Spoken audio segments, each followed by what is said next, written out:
Bonjour à tous, chers amis, je suis très heureux de vous retrouver pour cette nouvelle vidéo. Je voudrais vous proposer de contempler pendant quelques vidéos le mystère du sensuaire. Qu'est-ce que c'est que ce tissu et qu'est-ce qu'on peut en dire? Pourquoi le sensuaire? Tout d'abord parce qu'on est pendant le temps pascal et que pendant le temps pascal, on contemple la résurrection. Le sensuaire est vraiment fait pour ça. Ensuite, parce que le linceul de Turin, c'est un linceul polémique.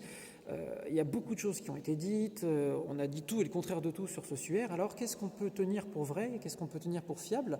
C'est important de le savoir parce que ce qui compte, c'est de faire la vérité. Voilà. Nous, la foi et la raison ne se contredisent jamais, et donc du coup, il ne faut pas avoir peur de la vérité, et au contraire, contempler cette vérité, ça ne peut que nous amener toujours un peu plus vers le bon Dieu. Troisièmement, parce que justement, être capable de parler correctement de ce suaire, ça peut rejoindre l'homme de notre temps. Cet homme du XXIe siècle, pragmatique, cartésien, confiné, nietzschéen, tout ce qu'on veut, peut se poser quand même des questions sur le bon Dieu. Et de fait, Dieu tape à la porte de tous les cœurs.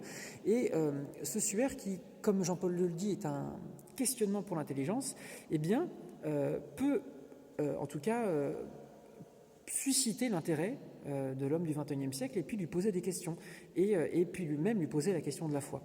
Voilà. Donc du coup, je voudrais vous proposer d'essayer de découvrir un peu plus ce linceul. Alors, je vous propose tout d'abord un petit résumé historique de cette image, de ce tissu. Deuxièmement, une présentation des principaux faits et des constatations scientifiques qu'on a à disposition au jour d'aujourd'hui.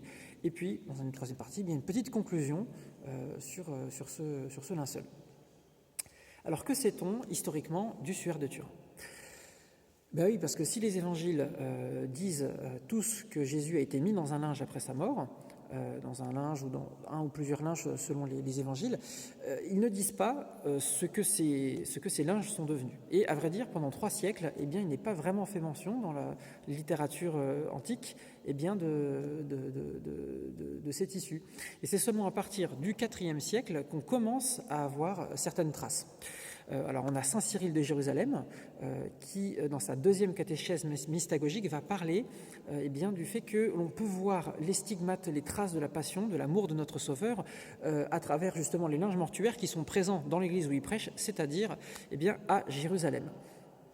Alors on va voir quelques traces comme ça, ce qui peuvent laisser penser que ce suaire, se serait un peu baladé en Palestine, peut-être aussi à Édesse. Alors on a aussi saint Jérôme qui aurait rencontré une communauté de chrétiens à Alep qui lui aurait présenté un codex qui raconte que le suaire aurait été recueilli par saint Pierre puis après caché dans un lieu inconnu.